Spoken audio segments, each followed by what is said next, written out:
jagoan energi, kembali lagi dalam podcast Energy Drink by PYC. Kali ini bersama saya Mayora akan membahas highlight isu energi yang terjadi di tahun 2022 ini. Nah, kali ini saya nggak sendirian nih. Saya bersama kedua rekan saya, tim peneliti dari PYC. Ada Michael. Halo, perkenalkan nama aku Michael, aku asisten peneliti di PYC. Nah, saya juga bersama Felicia. Halo, saya Felicia, asisten peneliti juga di PYC. Nah, oke. Bersama kedua rekan saya, kita akan berbincang-bincang tentang highlight isu energi yang terjadi di tahun 2022 ini. Nah, langsung saja. Seperti yang kita ketahui bahwa tahun 2022 ini banyak berita dipenuhi oleh konflik Rusia-Ukraina. Nah, apakah konflik Rusia-Ukraina itu ada dampak terhadap energi? Mungkin bisa dijelaskan, Felicia? Oke, kalau kita ngomongin konflik Rusia dan Ukraina, jadi memang konflik ini tidak hanya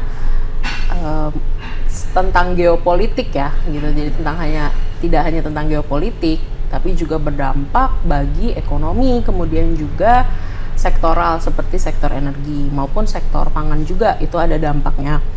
Jadi kenapa dampaknya itu bisa ke sektor energi? Karena memang Rusia ini kan memegang peranan penting ya dalam pasar minyak global gitu, karena Rusia ini adalah produsen minyak mentah terbesar kedua di dunia gitu. Jadi dampak dari perang ini memang dampaknya itu terhadap harga, terutama harga-harga komoditas, baik itu harga komoditas minyak maupun batu bara, gas ataupun CPO. Dan sebetulnya pergerakan harga ini nih salah satunya didasari juga dengan impor ekspor antar negara ya gitu, karena banyak negara-negara Eropa juga yang bergantung pada Rusia untuk minyak Rusia ataupun gas Rusia. Jadi memang negara-negara Eropa ini nih menghadapi dilema juga gitu Mbak, karena kalau misalnya mereka impor dari Rusia gitu secara tidak langsung, mereka ini mendukung aksi invasi yang dilakukan oleh Rusia ke Ukraina gitu. Tapi kalau mereka tidak impor gitu ya, mereka juga menghadapi krisis ketahanan energi mereka gitu, karena mereka bergantung juga sama Rusia gitu. Jadi kalau untuk dampak secara global mungkin seperti itu, tapi kalau untuk Indonesia sendiri sebetulnya dampaknya lebih ke dampak ekonomi. Jadi dampak ekonomi karena peningkatan dari harga-harga komoditas tersebut, harga komoditas energi, sehingga dampak nasionalnya itu ya secara nasional harga komoditas energi kita juga cukup berdampak ya. Mungkin nanti akan dijelaskan lebih lanjut juga gitu, efek multipliernya itu kemana saja. Itu sih Mbak kalau dari Rusia Ukraina ya konfliknya. Iya, jadi dampaknya juga ada dampak global terhadap kenaikan komoditas energi ya. Tadi juga Felicia sempat menyinggung Indonesia juga terdampak gitu. Mungkin bisa dijelaskan lebih detail ya. Oke, jadi kalau seperti yang tadi Felicia bilang, Rusia itu termasuk salah satu pemasok minyak dan gas bumi terbesar di dunia. Nah, itu pun didukung dengan fakta bahwa 40% suplai listrik Eropa itu berasal dari Rusia, itu dari minyak dan gas Rusia. Nah, karena banyak negara-negara dengan alasan HAM dan lain-lain semacam menghukum Rusia gitu ya, memberikan sanksi baik secara legal, ekonomi maupun kerjasama internasional, itu akhirnya Rusia menutup suplai energi ke Eropa. Rusia menutup suplai energi ke Eropa sehingga di Eropa itu terjadi krisis energi gitu, kekurangan energi yang karena ya 40%-nya dari Rusia tiba-tiba ditutup gitu aja. Nah, untuk menanggulangi krisis energi di Eropa tersebut, ini yang masih menjadi dilema gitu ya. Kita orang-orang Eropa sana masih memakai solusi jangka pendek, yaitu kembali ke coal lagi, batu bara lagi. Jadi banyak negara-negara itu mulai membangkitkan lagi pembangkit listrik tenaga uap batu bara, sehingga demand-nya meningkat lagi gitu. Padahal selama ini mereka udah bagus, mereka udah pakai sumber energi yang lebih bersih, mereka udah pakai sumber energi yang lebih ramah lingkungan, tapi mereka harus kembali lagi menggunakan batu bara karena mereka krisis gitu. Sedangkan batu bara adalah sumber energi yang paling murah. Nah, dampaknya ke Indonesia itu apa? Kita itu adalah salah satu produsen batu bara terbesar. Jadi memang Uni Eropa, negara-negara Uni Eropa itu meminta kita lagi untuk mengirimkan batu baranya ke mereka karena mereka lagi butuh untuk menghasilkan energi di kondisi yang darurat ini, seperti itu. Nah, akhirnya terjadilah karena demand batu bara yang meningkat, harga batu bara pun ikut naik, seperti itu. Jadi itulah dampaknya secara nggak langsung terhadap perekonomian energi di Indonesia. Kira-kira begitu, Mbak Mayora. Untuk ekspor batu baranya berarti juga dikatakan meningkat ya dengan Betul, adanya. betul. Oke, kita masih ngomongin dampak perang Rusia Ukraina ya. Yang pasti minyak kan komoditas yang paling penting ya. Di sini juga ada di tahun ini ada OPEC Plus, dia memangkas produksi minyak. Nah, itu apakah dampak dari konflik Rusia Ukraina juga? Oke, kalau terkait dengan OPEC Plus ini memangkas produksi minyak, sebetulnya kalau kita gali-gali lebih dalam gitu ya Mbak ya, ini ada salah satu efeknya juga dari konflik Rusia Ukraina. Jadi karena Rusia ini menyetop menyetop distribusi suplai energi ke negara-negara Eropa. Jadi negara Eropa ini nih mencari alternatif lain ke negara-negara lain. Biasanya itu ke negara-negara Timur Tengah gitu yang penghasil minyak, sehingga demand-nya tinggi, jadi harganya tinggi gitu. Waktu itu harga minyak sempat tinggi banget gitu karena demand-nya itu meningkat. Nah, namun sebetulnya secara teori ekonomi ya, kita ngomongin teori ekonomi supply demand. Kalau misalnya demand-nya meningkat, berarti supply-nya harus ikut ditingkatkan gitu supaya kita mencapai pasar yang seimbang gitu, equilibrium. Jadi secara tidak langsung ya lama-lama supply-nya dia menyeimbangkan, ya harganya turun-turun juga gitu. Harganya turun. Ya ini dampaknya sebetulnya ke negara-negara penghasil minyak itu, OPEC Plus ini ya, 13 negara penghasil minyak gitu. Nah, mereka pasti tentu ya, kita kalau ngomongin supply demand, ngomongin perdagangan internasional ya, gitu, profit dan sebagainya, ya sebetulnya karena harga minyak tuh turun gitu ya, jadi lebih ke ketidakpastian secara ekonomi dan maupun pasar minyak ini menyebabkan OPEC Plus ini nih memotong produksinya gitu. Kenapa dipotong produksinya? Supaya harganya ini nih bisa kedongkrak lagi gitu, harganya kedongkrak lagi, jadi pasarnya kembali interaktif gitu ya, kembali interaktif pasarnya. Nah, itu salah satunya sebetulnya tujuan dari pemotongan produksi ini. Tapi sebetulnya pemotongan produksi ini juga mendapatkan kritik keras dari beberapa negara, terutama negara Amerika, karena ini dinilai sebagai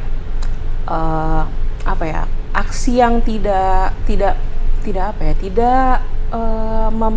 tidak memahami kondisi yang sedang terjadi saat ini. Apalagi kan kayak Eropa saat ini juga sedang mengalami krisis energi gitu ya, akibat perang Rusia Ukraina, dan ini juga bisa berpotensi untuk meningkatkan inflasi ataupun memacu bank sentral untuk menaikkan suku bunga. Dan ini dampaknya secara lebih besar lagi gitu, secara ekonomi maupun financing gitu, ataupun secara sektor energi juga gitu. Jadi, tapi kalau untuk dampaknya ke Indonesia sebetulnya karena harga minyaknya tuh setelah dipotongnya jadi tinggi gitu ya, dampaknya ya balik lagi ke harga energi, ke subsidi energi yang saat ini, apalagi kita kan impor minyak ya. Kita impor minyak dari OPEC Plus juga, dari beberapa negara Asia Timur sini, Middle Eastern countries. Dan kalau subsidi kita membengkak ya dampaknya terhadap ekonomi juga gitu, Mbak. Sebetulnya lebih ke situ sih kalau untuk dampak Indonesia. Oh, menarik sekali ya. Jadi harga minyak fluktuatif, ada Betul. konflik Rusia Ukraina, terus dampaknya BBM Indonesia nih gimana? Mungkin yang lain pada penasaran.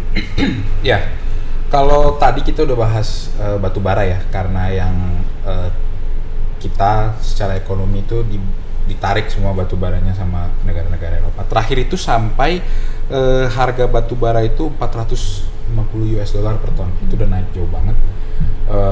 Dan selain batu bara yang naik, tadi Ferry udah jelasin negara OPEC itu sebegitu reaktifnya terhadap perang Rusia Ukraina ini gitu. Itu dampaknya ke kita juga tentu, karena kita masih importir kan, kita masih mengimpor minyak dari luar gitu. Nah, tapi yang menarik itu jadi sebenarnya dengan naiknya harga minyak ini kita semacam mengubah transformasi harga minyak di dalam negeri ini gitu. Kalau misalkan kita sadar sebelum 2005 itu Pertamina yang memonopoli pasar BBM di Indonesia. Jadi cuman yang jual bensin itu ya Pertamina aja gitu. Setelah itu 2005 naik, akhirnya masuklah mulai banyak bermunculan SPBU lain. Shell, BPAKR, terus yang belakangan ini Vivo, betul. Nah, itu semacam apa ya? Salah satu usaha untuk membuat persaingan persaingan pasar yang sehat, persaingan pasar bahan bakar minyak yang sehat. Tapi Pertamina diunggulkan karena ada program subsidi. Jadi harga minyak itu tertekan, daya beli masyarakat meningkat karena harganya murah gitu. Tapi pasarnya nggak sehat banget kan waktu itu. Misalnya dengan nilai oktan yang sama dulu per premium itu bedanya bisa sampai 3.000 4.000 sama supernya Shell gitu. Itu kan beda jauh banget ya, orang pasti beli yang Pertamina lah mau nggak mau gitu kan. Apalagi kalau orang yang nggak terlalu paham otomotif, bensin sama aja, yang penting gue bisa kerja, bisa ini, ya kan sama aja akhirnya. Nah, tapi karena COVID dan perang Ukraina ini, harga minyak kan naik terus. Lama-lama kalau misalkan harga minyak dunia naik tapi subsidinya tetap, kan gap antar harga subsidi dan harga minyak dunia itu makin jauh. Betul. Nah, gap harga itu makin jauh, berarti subsidi pemerintah juga membengkak kan, karena dia yang pemerintah itu harus menalangi sekian besar gap ini gitu. Akhirnya dirubahlah skemanya. Akhirnya pada tahun 2022 itu Pertamax naik dan premium dihapuskan. Jadi Pertalite lah yang jadi BBM subsidi. Nah, dengan harga itu naik seperti itu, Pertalite akhirnya naik Agustus kemarin, yang sekarang jadi 10.000 ya. Kayak ngisi bensin 30-40 ribu udah nggak berasa aja gitu kan, kayak langsung kok udah ngisi lagi gitu kan, karena itu 10.000 langsung naik lagi gitu. Nah, jadi setelah Pertalite lah yang disubsidi, harga jaraknya akhirnya menipis kan, seperti itu. Jaraknya akhirnya menipis antara harga minyak dunia dan harga subsidi, sehingga lebih kompetitif harganya gitu, lebih kompetitif. Makanya sekarang lihat kan banyak SPBU Vivo malah rame motor karena harganya bisa lebih murah daripada harga Pertamax gitu. Nah, itu yang membuat harga menjadi kompetitif. Tapi ketika Pertalite itu naik gitu ya, tentunya daya beli masyarakat itu akhirnya menurun kan, karena ya harganya makin mahal. Tadi yang kayak gitu saya bilang tadi, ngisi bensin sebentar nggak berasa udah habis, harus ngisi lagi. Nah, itu pemerintah membantu dengan biaya bantuan langsung tunai, subsidi langsung, direct subsidi, itu ke 20,6 juta penduduk di Indonesia gitu selama 4 bulan ya kalau nggak salah gitu. Jadi yaitu kita juga harus beradaptasi dengan naiknya harga minyak global gitu ya. Jadilah transformasi harga pasar minyak di Indonesia. Jadi ikutan naik ya? Ya mau nggak mau ikutan naik, dan kadang kita kan seringnya wah BBM naik, komplain lagi gitu kan. Padahal di belakang itu sudah banyak usaha pemerintah yang kocar-kacir juga. Maksudnya mereka putar otak juga untuk bagaimana sih supaya daya beli masyarakat itu tetap terjaga gitu. Dan kalau melihat strateginya sih memang ya desperate measures for desperate times saja gitu ya. Ya memang kita lagi ada krisis global gitu. Ya kita harus menyesuaikan gitu sih Mbak. Berarti dampaknya BBM untuk Indonesia juga ikutan naik ternyata. Nah, kalau untuk CPO sendiri, minyak goreng nih, terdampak loh. Wah, ini ibu-ibu kayaknya ya. Minyak goreng tuh sangat ini ya. Krusial ya? Iya, untuk ibu-ibu. Ya, jadi memang sempat heboh juga ya waktu itu kasus minyak goreng, banyak panic buying juga orang-orang gitu. Jadi sebetulnya Nah, ada akarnya juga nih dari konflik Rusia Ukraina gitu. Jadi sebetulnya Ukraina itu penghasil minyak biji bunga matahari terbesar di dunia gitu. Jadi minyak biji bunga matahari ini bisa digunakan juga untuk memasak gitu. Dan karena terjadi konflik ini, jadi banyak negara-negara Eropa ini nih karena terganggu ya impornya gitu-gitu. Jadi mereka impor lah minyak kelapa sawit gitu, impor minyak kelapa sawit sehingga harga CPO tuh waktu itu sempat tinggi banget. Nah, peningkatan harga CPO ini dampaknya ke Indonesia sebetulnya karena harga global tuh lebih atraktif gitu ya Mbak ya, karena lebih tinggi harga global ya, penjual-penjual pasti keluar dong gitu, karena untungnya jauh lebih besar dibanding kalau misalnya dijual ke dalam negeri, ke domestik. Sehingga saat itu yang terjadi kita kekurangan pasokan CPO. Nah, jadi waktu itu karena banyak ekspor ke sana sehingga dampaknya juga ke minyak goreng gitu, karena kita konsumsi minyak gorengnya juga banyak ya, biasa ibu-ibu gorengan gitu. Ya, jadi saat itu pemerintah akhirnya melakukan beberapa langkah. Salah satunya waktu itu minyak goreng satu harga ya, yang 14.000 itu per liter, atau harga eceran tertinggi minyak curah itu sekitar 11.500. Kemudian juga akhirnya pemerintah melakukan domestic market obligation terhadap CPO itu 20%, dan juga domestic price obligation itu harganya 9.300 per kilogram. Nah, terus juga ada akhirnya karena dirasa itu kurang memuaskan, jadinya adalah larangan ekspor itu di April 2022. Jadi ada pelarangan ekspor minyak sawit ke luar. Nah, itu sebetulnya untuk menjaga pasokan CPO dalam negeri gitu. Tapi ternyata karena dilihat sepertinya kurang efektif gitu ya, karena pada akhirnya ya terjadi oversupply juga di dalam negeri, banyak CPO yang tidak terserap begitu, banyak yang tidak terserap. Kemudian juga banyak juga dampaknya kepada pekerja-pekerja gitu ya, ada 17.000 pekerja gitu yang yang terdampak dari kebijakan-kebijakan tersebut.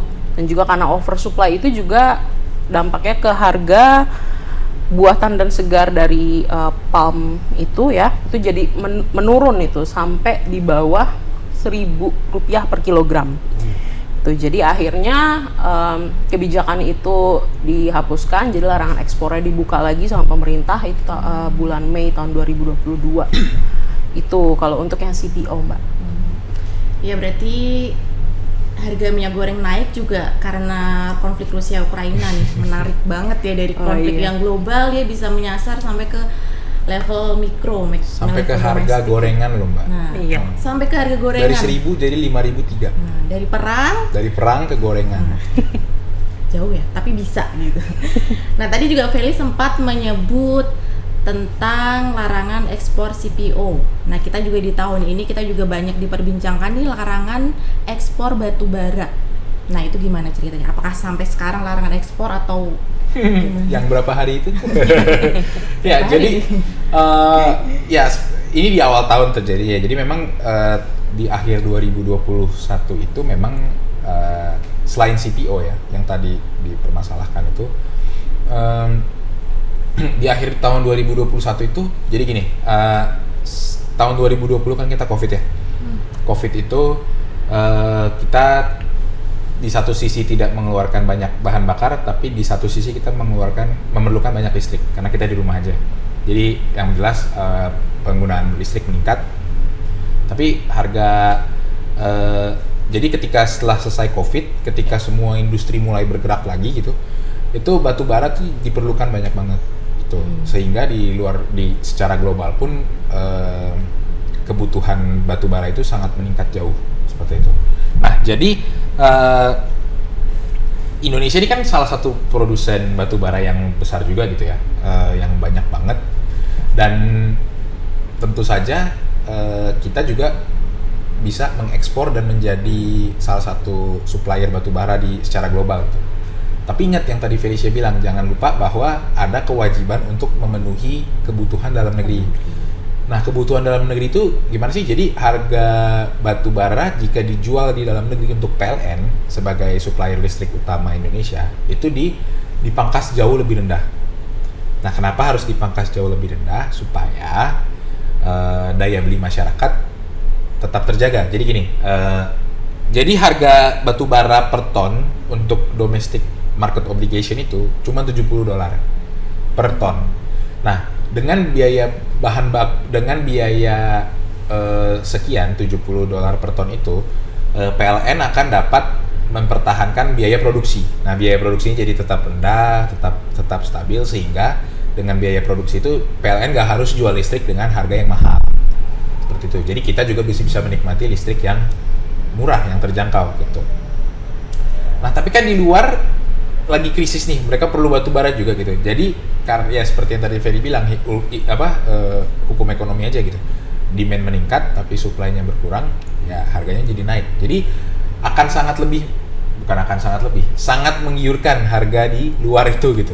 Harga di global itu jauh lebih tinggi dibandingkan harga di dalam negeri, sehingga produsen atau supplier batu bara di dalam negeri itu pengennya ekspor aja gitu, karena ya cuan gitu kan. Nah, tapi ya karena bandingkan aja di luar itu harga jual keluar itu $270, dalam negeri $70 gitu kan, $200 per ton ya gitu.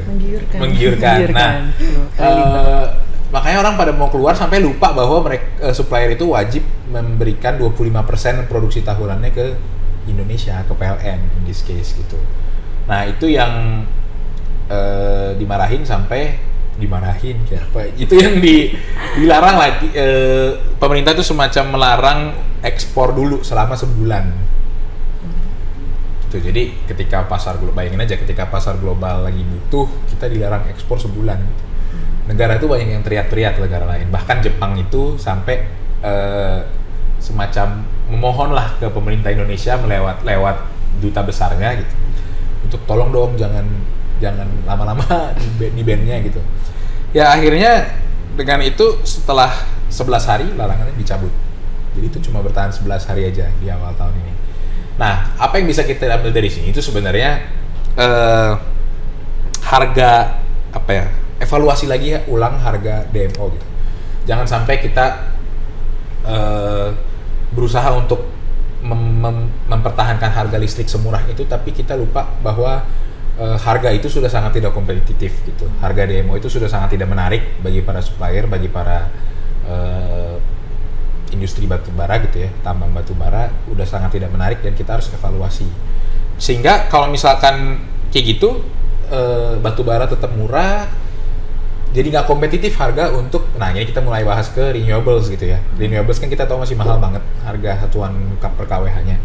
Nah, kalau misalkan kita tetap harga DMO itu segitu ya, makin membuat pasar energi itu tidak menarik bagi renewable energy gitu. Arahnya ke situ sih sebenarnya. Cuman ya sama sih seperti yang CPO tadi, memang harga DMO itu udah sangat tidak menarik lagi bagi supplier. Itu yang harus dipikirkan ulang lah. Kayaknya seperti itu sih.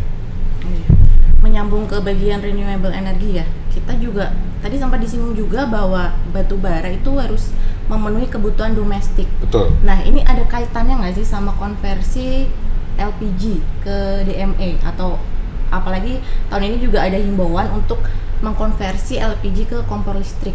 Nah, gimana tuh? Oke. Ya, baru dapat door prize kompor. Oh iya. Ya, jadi kemarin dapat door prize kompor induksi gitu, lumayan. Jadi sebetulnya kalau ngomongin soal konversi kompor gas gitu ya ke kompor induksi, itu erat kaitannya dengan pertama yaitu subsidi dan juga impor LPG gitu. Jadi Indonesia tuh memang kita konsumsi LPG-nya tuh gede banget buat masak, dan sayangnya kita tuh masih impor gitu. Jadi kita masih impor LPG, dan sebetulnya karena balik lagi ya harga komoditas energi itu meningkat gitu ya. Jadi gap yang harus kita subsidi, yang harus pemerintah subsidi itu tuh lumayan gede gitu ya. Dan itu memang dampaknya kepada APBN. Jadi membebankan APBN juga gitu kalau subsidinya besar.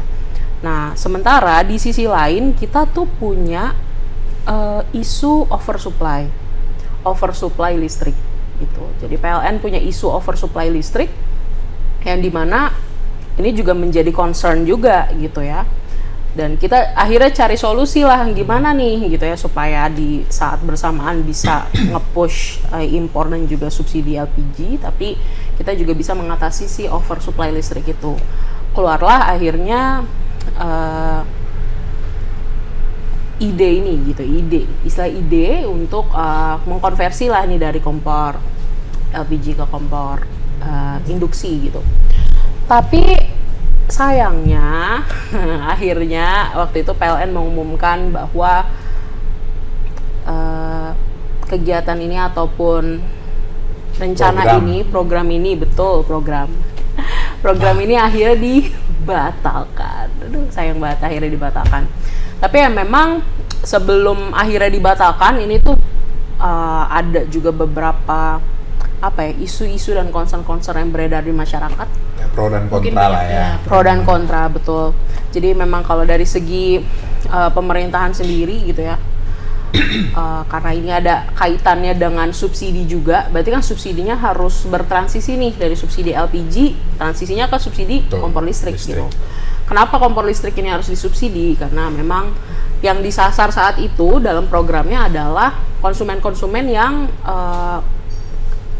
masuk ke dalam daftar ini ya, DTKS ya. Jadi apa tuh DTKS? Data Terpadu Kesejahteraan Sosial. Betul. Jadi yang masuk ke dalam data terpadu kesejahteraan. Data terpadu kesejahteraan sosial itu adalah konsumen-konsumen yang memang 450 sampai 900 VA ya. kVA ya. Ya, itu untuk kapasitas listriknya. Sementara kalau kompor listrik itu dayanya gede banget, Mbak. Dayanya gede banget. Jadi ya mau nggak mau ya pelanggan-pelanggan ini harus dinaikin gitu kan dayanya. Harus dinaikin dayanya. Ya mereka nggak akan mau kalau misalnya itu nggak disubsidi, ya kan? Jadi ya itu jadi beban pemerintah juga, jadi subsidi pemerintah gitu. Tapi sebetulnya ada kontra lain gitu yang datang dari masyarakat gitu. Jadi memang banyak yang bilang katanya kompor listrik ini tidak kompatibel untuk tradisi masak Gaya Indonesia gitu. Iya. Karena ya memang kalau kita pakai kompor gas kan apinya lebih stabil. Kalau masak yang untuk porsi besar ataupun yang lama gitu kayak rendang misalnya, nah itu lebih cocok lah gitu. Nah karena banyak pro kontra gitu, banyak kontra juga datang, cukup viral juga saat itu, akhirnya ya udah dibatalin gitu, dievaluasi ulang sih, lebih ke dievaluasi ulang harusnya, nggak dibatalin. Yes. Jadi dibatalkan ya, nggak jadi ya konversi ya, untuk saat ini belum, atau ditunda. Lebih ke belum ada pengumuman iya betul, belum ada kejelasan. Yes, betul sekali. Oke, terkait masih di sektor batubara ya tadi ada kaitannya juga. Nah tahun ini kan juga ramai tuh banyak PLTU yang akan pensiun dini. Nah itu bagaimana tuh kelanjutannya tuh? Apakah emang sudah ada ketentuannya, kebijakannya atau bagaimana? Ya kalau berangkat dari tadi program kompor listrik itu kan kaitannya terhadap oversupply listrik, betul kan ya? Oversupply listrik terkhusus di Jamali sih kayaknya ya, di Jawa, Madura dan Bali. Jadi memang oversupply listrik itu sangat terpusat gitu ya di Pulau Jawa aja, dan itu kayaknya karena faktor ini juga sih. Itu kalau saya rasa, dan kita sering diskusi seperti ini di PYC gitu ya, antara peneliti entah kenapa sih ada isu seperti ini, jadi kalau mau tahu lebih banyak gitu ya, bisa terus pantengin sosial media kita. Kirain kalau mau tahu lebih banyak bisa ke PYC gitu. Ke PYC boleh, nanti ngobrol-ngobrol sama kita langsung gitu ya. Nah, ya jadi isu oversupply itu udah cukup lama sebenarnya, dan penyebabnya itu ya salah satunya karena banyak pembangkit tapi kita tidak perlu sebanyak itu listrik gitu. Nah akhirnya kembalilah ke pemberhentian operasi PLTU batubara seperti itu kan. Nah, walaupun sebenarnya bisa ditunggangi juga dengan isu perubahan iklim supaya karena kita mau mengejar net zero emission gitu ya. Tapi memang sudah ada rencana untuk mempensiunkan beberapa PLTU batubara gitu kan. Nah, tadi Mbak Mayora nanya terkait peraturannya. Sebenarnya ada nih tahun ini menarik, ada Perpres 112 tahun 2022 tentang percepatan pengembangan energi untuk penyediaan tenaga listrik. Nah, ini menjadi angin segar juga nih buat kita karena ini menandakan meningkatnya pembangunan pembangkit listrik rendah emisi dan ramah lingkungan gitu. Nah, ini pasalnya menarik banget, peraturannya menarik banget, kita bisa baca sama-sama tentunya di internet gitu, draftnya udah banyak. Tapi salah satu pasal yang menarik itu adalah yang mengatur penghentian pembangunan PLTU, dan ini ada beberapa syaratnya. PLTU yang dikenakan pengecualian untuk di stop juga gitu. Cuma memang kita akan menyetop pembangunan PLTU seperti itu. Nah, di sini diatur juga dukungan pelaksanaannya. Jadi nggak serta-merta kita stop bangun PLTU, tapi nggak ada alternatifnya, nggak juga. Jadi di sini di peraturan ini pemerintah Indonesia itu sangat mendukung pengembangan pembangkit listrik tenaga panas bumi. Bahasa kerennya itu pembangkit geotermal. Nah, ini sangat didukung pemerintah karena mereka juga bersedia untuk memberikan data dan informasi, kemudian menugaskan survei eksplorasi panas bumi itu dibantu sama pemerintah gitu, di peraturan ini. Jadi memang selain untuk menanggulangi oversupply listrik di Pulau Jawa, Madura dan Bali gitu ya, di gridnya, ya ini untuk membantu transisi energi juga untuk mencapai net zero emission tadi itu gitu. Nah, selain dukungan tadi data, informasi dan survei, itu banyak fasilitas-fasilitas yang didukung juga seperti perizinan, terus pembiayaan izin panas bumi atau IPB gitu, dan juga untuk pengembangan kontraknya itu sih. Harapannya dengan tarif yang meningkat ini, banyaknya opsi EBT yang meningkat ini gitu, mengundang investor-investor nih dengan adanya peraturan ini gitu. Dengan adanya peraturan ini, dengan adanya tarif listrik ditingkatkan yang hasil EBT. Itu juga, itu juga dinyatakan di peraturan ini gitu, bahwa tarif EBT itu akan ditingkatkan. Gitu. Jadi income-nya akan balik modalnya cepat. Gitu. Semoga investor-investor tuh semakin tertarik untuk berinvestasi di sektor energi baru dan terbarukan di Indonesia. Itu terkait dengan peraturan Perpres 112 tahun 2022. Walaupun tentunya dengan berbagai tantangan ya, bagaimana kita switch dari batu bara ke renewable energy itu tentunya masih banyak gitu. Tapi itulah yang diharapkan dari berbagai stakeholders gitu, termasuk kita nih salah satunya. Kita termasuk dalam salah satu stakeholder Pentahelix. Oke. Udah ada belum sih PLTU yang mungkin udah mulai pensiun dini atau list dari PLTU yang sudah mulai? Udah ya, kalau nggak salah ada 300 ya. 30 Iya. PLTU yang akhirnya dibatalkan.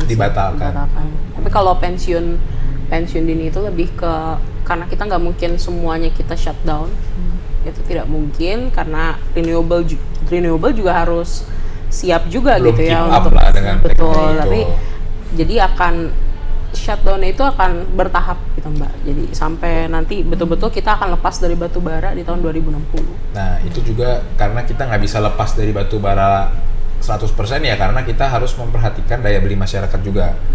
Listrik dari EBT kan masih mahal, sedangkan kita perlu memperhatikan juga ketahanan energi dari Indonesia sendiri gitu. Jadi gimana daya beli masyarakat supaya bisa tetap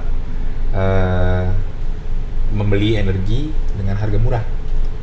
Jadi nggak bisa langsung kita switch. Dan tentunya ya itu banyak tantangan itu tadi, dan jalannya masih panjang banget sih sebenarnya.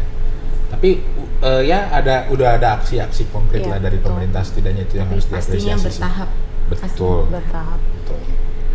Oke, lalu kalau di podcast Kaleidoskop tahun lalu, tim-tim peneliti masih meraba-raba nih kepemimpinan G20 tahun ini. G20 ya, Indonesia jadi presidensinya. Nah, kalau tahun lalu masih meraba-raba gimana sih di sektor energi di kepemimpinan Indonesia sebagai presidensi G20 ini. Nah, kalau tahun ini kan sudah selesai nih presidensi Indonesia G20 ini. Nah, gimana tuh sektor energi di presidensi G20 ini? Oke. Kalau di presidensi G20 ini sebetulnya memang yang menjadi highlight itu adalah bagaimana kita melakukan transisi. Betul. Tapi tentu saja tidak hanya dari secara teknologi aja, Mbak. Jadi memang kita harus memikirkan dari segi sosial gitu ya, dari segi tenaga kerja dan sebagainya, sehingga transisi ini harus justice, harus adil gitu ya. Yang harus adil di mana tidak ada satupun aspek yang tertinggal gitu ya. Nah, ngomongin soal transisi energi gitu ya, apa yang di-highlight dari G20 ini. Jadi sebetulnya tadi ada kaitannya juga itu dari yang sebelumnya tadi Michael bilang terkait dengan phasing out coal gitu ya. Jadi kita memang mau mempensiunkan PLTU karena kita ini sangat bergantung tinggi banget sama PLTU gitu. Dimana batu bara sendiri itu pemasok dalam bauran listrik kita tuh besar banget, sekitar 65%. 65% listrik kita tuh dari batu bara. Nah, sementara kita tahu kalau batu bara ini kan high emission ya, emisinya memang tinggi banget gitu. Jadi salah satu sasarannya adalah ya memang kalau mau kita mempercepat transisi energi, kita harus mempercepat phasing down PLTU gitu. Nah, tapi kalau kita ngomongin pensiun PLTU, kita nggak cuma ngomongin ya udah nih kita selesai pakai PLTU gitu, kita nggak mikirin yang lain-lain. Tapi kalau tadi kita ngomongin soal just energy transition, kita juga harus memikirkan ada pekerja di situ yang terdampak, pekerja-pekerja sektor PLTU dan batubara gitu ya. Itu ada banyak pekerja di situ, bisa berpotensi untuk PHK massal. Kemudian juga aset-aset dari PLTU, aset-aset PLTU yang sudah ada sekarang itu mau dikemanakan gitu kan, karena itu sudah tidak ada nilai ekonominya lagi. Dan apakah itu ada tapi kita nggak tahu ya, nah itu harus ada riset yang lebih dalam soal itu. Dan apakah sebetulnya produsen-produsen batubara tuh mau gitu ya untuk passing down atau passing out coal power plant gitu, karena kan ya berarti mereka kehilangan sumber pemasukannya gitu ya. Jadi memang banyak pembiayaan yang harus dikeluarkan untuk pensiun batubara ini gitu, sehingga muncullah suatu inisiasi gitu ya, namanya Energy Transition Mechanism. Jadi sebetulnya itu dari awal mulanya itu ADB, dari ADB itu menginisiasi itu, terus akhirnya mereka meng-approach Indonesia dan juga Filipina sebetulnya untuk jadi prototype pilot project ITM ini gitu ya. Dimana kalau Indonesia sendiri bekerja sama dengan PT SMI juga gitu untuk membuat Energy Transition Mechanism. Jadi memang Energy Transition Mechanism ini spesifik untuk pensiun batubara, untuk pensiun batubara dan ya untuk pembiayaan pensiun batubara dan sebagainya. Jadi ini salah satu yang sangat baik juga hasil dari G20 kemarin, sudah di launching gitu ya saat presidensi G20, dan harapannya ITM ini bisa menjadi angin segar juga gitu ya, karena ini kan ITM itu adalah blended finance dari beberapa negara, maupun baik itu private maupun public financing gitu ya. Ya itu, dan dananya itu dikumpulkan untuk membantu kita mempercepat transisi energi gitu. Jadi memang harapannya dengan adanya ini Indonesia nih bisa lebih terjamin lah gitu untuk kita melakukan transisi energi dengan adanya ITM ini gitu. Sebetulnya kita juga kemarin dapat pendanaan juga tuh dari Just Energy Transition Partnership. Di situ kita dapat pendanaan, dan memang beberapa negara ya, seperti Amerika, negara-negara Eropa dan sebagainya melihat negara maju lah ya. Ya, negara maju melihat bahwa komitmen Indonesia ini udah cukup kuat ya gitu, cukup kuat, sehingga ya ini menjadi optimisme untuk kita juga untuk transisi energi lebih cepat gitu, Mbak. Ya, sebagai kita dan rekan-rekan negara berkembang lainnya lah ya. Yes, betul. Ya, berita positif ya. Sebelumnya kita sudah membahas tentang konflik Rusia Ukraina yang dampaknya sungguh mengacaukan harga komoditas energi, dan akhirnya kita sekarang sampai ke transisi energi, dan bisa dikatakan transisi energi ini kayak secercah harapan gitu. Betul. Ya. Yes. Jadi ya, kita punya harapan sedikit lah sekarang. Nah, oke, kalau gitu pertanyaan terakhir nih. Menurut Michael dan Felicia, optimis nggak transisi energi di Indonesia untuk menuju net zero emission? Saya dulu nih. Boleh. Kita harus optimis dong. Kita harus optimis bahwa transisi energi ini bisa dilaksanakan. Gitu. Kenapa? Jadi ada sedikit cerita gitu ya, bahwa waktu itu saya menghadiri acara transisi energi PLN di Bali. Jadi di situ saya sempat berada di sebuah forum penuh dengan CEO dari atau perwakilan dari big companies di Indonesia itu. Mereka sebagai industri itu udah sangat tertarik untuk transisi ke, kalau mungkin sobat-sobat energi juga udah pernah dengar namanya RE100 atau perusahaan-perusahaan yang berkomitmen untuk 100% menggunakan renewable energy. Betul. Nah, itu udah banyak sekali. Sayangnya mereka bingung mau ngapain. Mereka bingung harus apa. Mereka tidak tahu apa yang harus diperbuat untuk mencapai RE100 itu. Jadi saya sangat optimis, apalagi kalau memang bisa dirubah mindsetnya gitu ya, bahwa renewable energy itu bukan sebuah produk tapi sebuah jasa gitu. Jadi kita memberikan jasa konsultasi, kita memberikan masukan, input, apa aja yang mesti dilakukan, apa aja yang harus dipersiapkan bagi perusahaan-perusahaan itu, pelaku-pelaku industri itu untuk mencapai RE100 gitu. Nah, itu menurut saya, kita kan sering banget seperti yang tadi kita udah bahas juga, bahwa net zero emission itu langkah pertamanya adalah phasing out coal, menghentikan suplai batu bara dan dari sektor hulu aja gitu. Sedangkan dari hilirnya itu jarang dibahas gitu. Dari segi kita industri atau pengguna listrik itu jarang dibahas apa aja sih yang harus kita lakukan. Nah, alangkah baiknya jika kita juga bisa bergerak ke sana. Nah, kalau itu bisa, saya optimis banget bahwa renewable energy 100 itu bisa tercapai gitu. Jadi kita harus semangat dan kita harus cari tahu terus juga seperti apa sih yang harus kita lakukan. Gimana kita bisa berkontribusi di energy transition ini gitu, di era transisi energi ini. Seperti itu, guys. Oke, kalau Felicia? Oke. Jawaban pertama pasti optimis, Mbak. Ya, kita harus optimis. Optimis.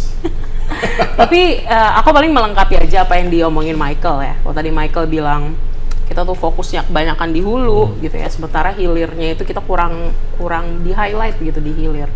Tapi kalau yang menurut aku lebih ke dalam melakukan transisi energi itu tuh nggak bisa hanya satu pihak, kedua pihak. Nggak bisa kita hanya bergantung pada regulasi pemerintah gitu ya. Kita nggak bisa hanya bergantung pemerintah harus bikin ini dong, bikin itu, nggak bisa gitu. Kalau misalnya pemerintah nggak didukung sama pihak-pihak yang lain, stakeholders lain, gimana pemerintah bisa mewujudkan hal tersebut gitu ya. Dari sisi industri itu sebetulnya industri itu pemegang peranan penting juga, karena banyak juga emisi yang dihasilkan oleh industri dari proses produksi barang gitu ya di sektor industri. Dan industri ini memang seharusnya memiliki roadmap juga gitu ya, roadmap untuk transisi energi seperti apa. Nah, dari sisi kita katakanlah dari sisi akademisi gitu ya. Nah, akademisi juga sebetulnya bisa berperan dalam transisi energi, salah satunya itu dengan memberikan edukasi. Jadi memberikan edukasi kepada ya generasi muda yang ada saat ini gitu, kepada para jagoan energi sekalian gitu. Bahwa kenapa kita harus aware gitu terhadap transisi energi gitu. Kenapa sih kita harus transisi energi gitu. Nah, itu sebetulnya PR di akademisi juga ya, baik universitas, sekolah maupun ya research center gitu, ataupun dari NGO juga gitu. NGO kayak seperti kita, PYC dan NGO lain, LSM dan sebagainya. Sebetulnya LSM ini juga bisa berperan gitu Betul. dalam transisi energi, seperti memberikan pendampingan gitu ya kepada komunitas lokal, terus memberikan edukasi juga kepada local communities, itu sangat penting sekali.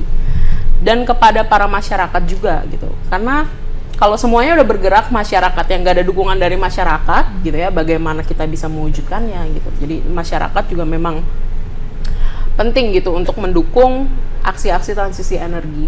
Jadi sebetulnya yang bisa aku highlight adalah penting gitu ya. Setiap stakeholders itu punya peranan penting dalam transisi energi. Dan optimisme ini nggak bisa terwujud kalau nggak ada dukungan dari semua pihak. Pentahelix itu ya. Pentahelix, betul. Jadi memang ya kita optimis, tapi kita juga harus ada aksi nyata gitu untuk transisi energi ini. Yes. Optimis dan aksi nyata. Oke, terima kasih buat Felicia dan Michael sudah menemani Sama-sama. berbincang-bincang kita kali ini. Nah, itu dia teman-teman podcast Energy Drink by PYC di Kaleidoskop 2022 ini. Semoga cukup mencerahkan teman-teman sekalian ya terkait berita energi di tahun ini. Nah, untuk yang ingin update lebih jauh tentang berita energi bisa kunjungi ke website PYC. Bisa juga mendengarkan podcast yang dibuat oleh PYC. Ada podcast 24/7 yang setiap minggunya tayang di Spotify dan Apple Podcast. Kemudian ada juga podcast Energy Drink dan juga ada The Insight. Pokoknya ikutin terus kegiatan PYC. Nah, kita juga ada buku rekomendasi nih. Di depan bisa dilihat ada 3 buku. Yang pertama ada buku rekam jejak 2 periode ESDM menguak dan mengenang masa transisi 2000 sampai 2009. Ini ditulis oleh Profesor Purnomo Yusgiantoro. Kemudian buku yang kedua nih, ada dilihat di sini, ada buku Ekonomi Energi, Teori dan Aplikasi. Ini karya Lucky Yusgiantoro dan Profesor Purnomo Yusgiantoro. Kemudian ada juga buku The New Map yang mungkin tertarik dengan isu geopolitik. Itu ada di The New Map Daniel Yergin, bisa dipesan di Tokopedia PYC. Oke, ada juga materi-materi atau berita-berita yang tadi baru saja kita bahas. Untuk lebih detailnya akan terbit juga di buku Kaleidoskop, bisa diakses di website PYC. Makanya jangan lupa untuk follow semua sosial media PYC, ada Instagram, Twitter, LinkedIn, dan juga Facebook. Dan juga jangan lupa tonton podcast PYC di YouTube. Oke, see you next year di podcast Kaleidoskop 2022. Bye bye. Bye bye, sampai jumpa tahun depan. See you.